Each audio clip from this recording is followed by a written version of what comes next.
Welcome to Epilogue, where I tell you folk tales and legends, then fabricate my own counterpart from those root yarns. I am that devil at the crossroads, making your dreams come true for just a little while.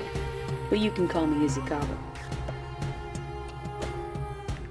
If you've ever driven down a forested road in a small town, you may have passed quaint little houses, all in a row, or road signs warning drivers about the dangers of deer and ice. The kind of roads that are adorable in the daytime in the spring, but in the dark, they seem to harbor ghosts in every shadow. In Bristol, Connecticut, there aren't any ghosts hiding along the roadside, but there may be some witches.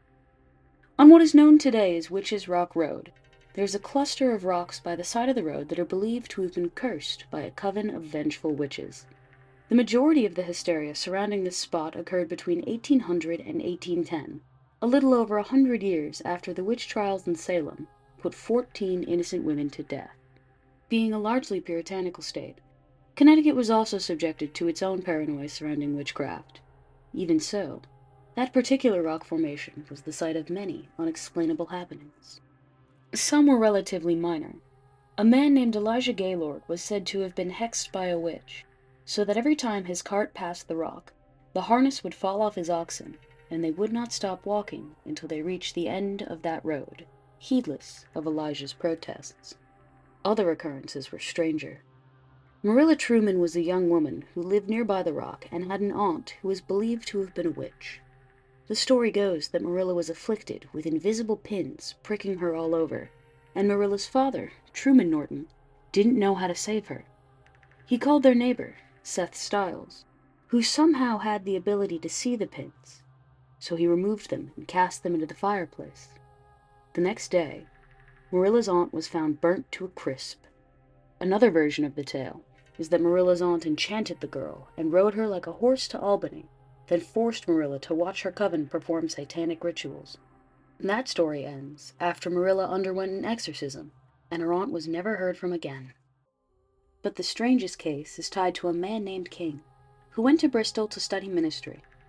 Shortly after he arrived, a young woman went to the head of the church, Elder Wildman, complaining that she was being tormented by witches. Elder Wildman invited her to live in his house so that he could better protect her, but soon, he too was supposedly tormented by these witches. Their agony only ceased when King left town, leading many to believe that King may have been a witch himself. After he left, Bristol returned to an uneasy normal, and those rocks were not disturbed again for a long time after. And now for our epilogue. Rachel Elsher was widely considered to have been one of the most haunting visual artists to have ever graced the page with a pen.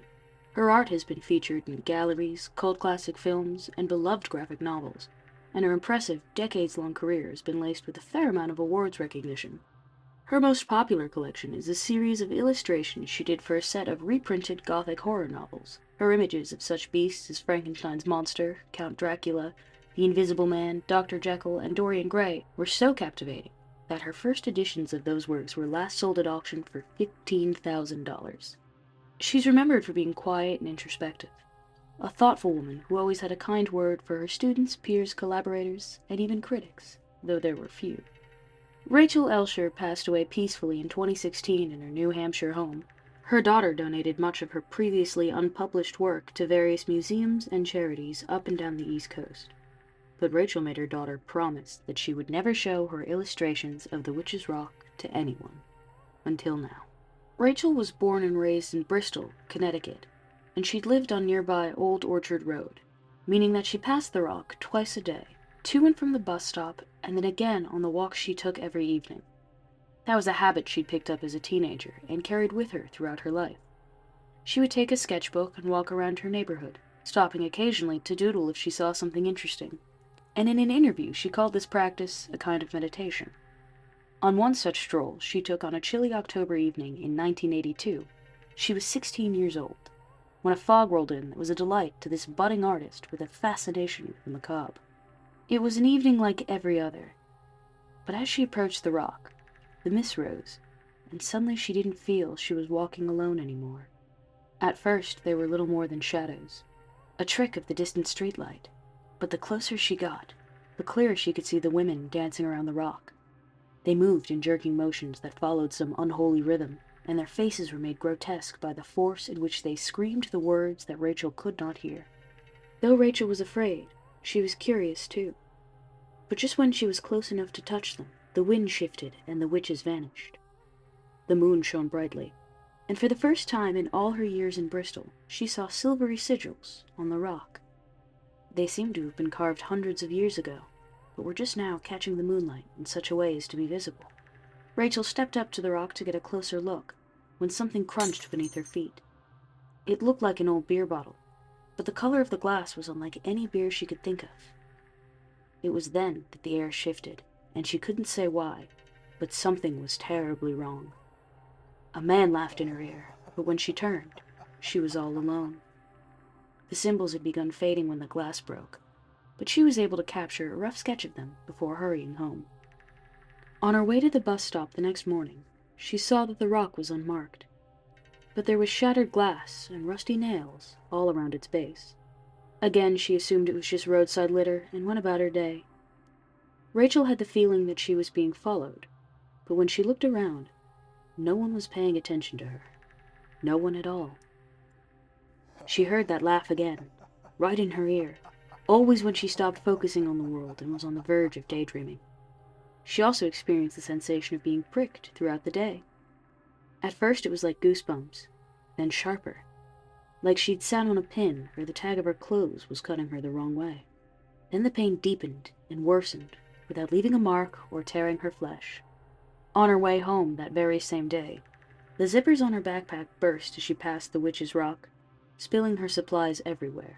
She gathered them best she could and continued her pained trudge home, but was stopped by Mr. Stiles, a kindly man who had lived in the house next to hers for as long as Rachel could remember. He was the subject of many of Rachel's earlier drawings, and the funny thing was, if you lined up all the pictures she ever drew of Mr. Stiles, you would see her skill improve, but you would never see Mr. Stiles change, never even gaining so much as a smile line. From his porch, he saw her clutching at her ruined school bag and offered to lend her a rucksack until she'd get a new one. She gratefully accepted, and he told her to wait outside while he gathered it. That was when she noticed one of those symbols from the rock was carved on his front door, underneath an iron horseshoe. She asked him about it, and he joyfully launched into a lesson about witch marks. It was a tradition that originated in Europe, where their own set of witch trials had condemned so many to the fire and the rivers. These traditions emigrated to the States, where carvings are still found in 17th century New England homes, often on places that let air into the house, known as portals, to keep evil witches and demons out by trapping them in unending shapes like a pentacle or a daisy wheel. Other means of warding off witches included iron horseshoes being nailed near portals, or hanging glass spheres called witch balls in the windows to entice and entrap the forces of evil. Another popular protection was the witch bottle, thought to be prepared by healers and quote-unquote white witches by collecting DNA or essence from the victim of a witch's ire, which would be placed into a bottle that was sealed with nails or needles and left on the furthest corner of the property to attract and impale the witch who would cast the curse. Another theory is that the witch's essence was placed into the bottle, and the bottle was then ritualistically boiled and burned, and needles and thorns were placed into the bottle to physically torment the spirit that the bottle was targeting. That night, Rachel's parents left the house in a hurry.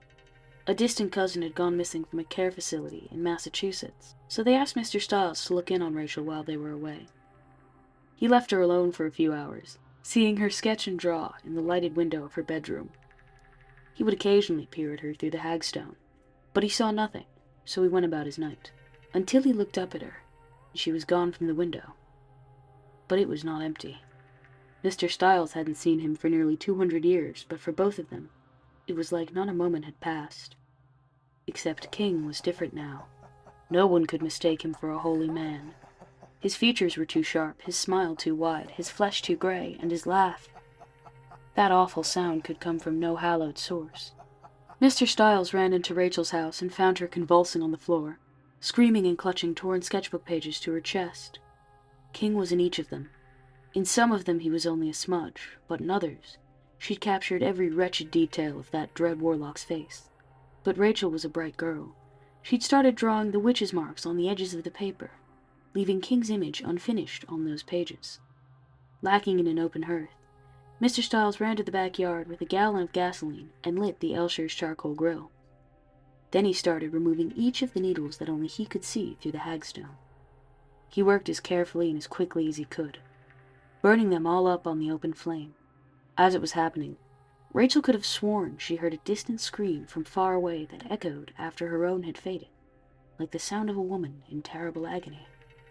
Then the fire died, and the scream was gone.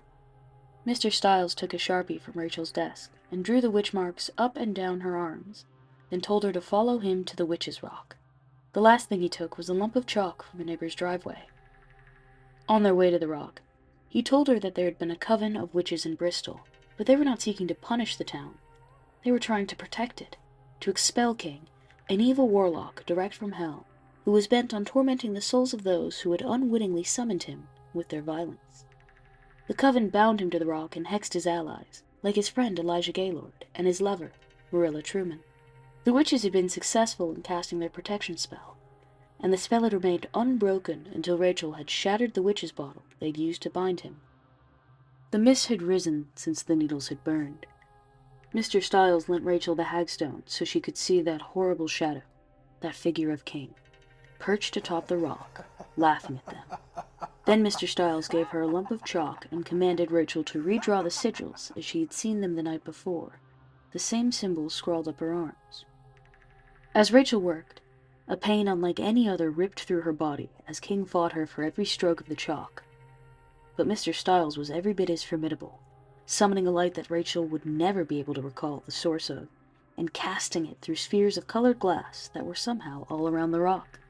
Rachel had never seen them before, and she would never see them again, but it seemed in that moment as if they'd always been there, the same way that toadstools or moss might have been. The light distracted King long enough for Mr. Stiles to pin an iron charm on the outside of Rachel's jacket. Then the pain was gone from Rachel, and King directed the full force of his torment at the kindly immortal, nearly ending Mr. Stiles' long, long life. But as Rachel drew more of the symbols, the shadows around her began to shift and move, almost as if to dance. The witches were back, chanting and screaming words that hurt King to hear, words that never reached Rachel's ears. Then as she drew the final line, the sigils glowed silver and vanished, taking the mists, the witches, and screaming King with them. Rachel never had any problems when she walked by the Witch's Rock again, but she had nightmares about King until the end of her days. Her illustrations from that time in her life are so dark, she destroyed most of them, for fear that anyone who saw King's face would go insane. She kept the iron pin that Mr. Stiles had given her until the end of her days, and passed it to her daughter when she felt it was time. Rachel's daughter showed me what illustrations she could find, kindly inviting me into her home, a house with a horseshoe above the door and a witch ball in every window. That's the end of today's tale. I hope you've enjoyed it as much as I've enjoyed telling it. Please remember to like, share, and tell all your friends. Join me next time for more fabricated folktales on Epilogue.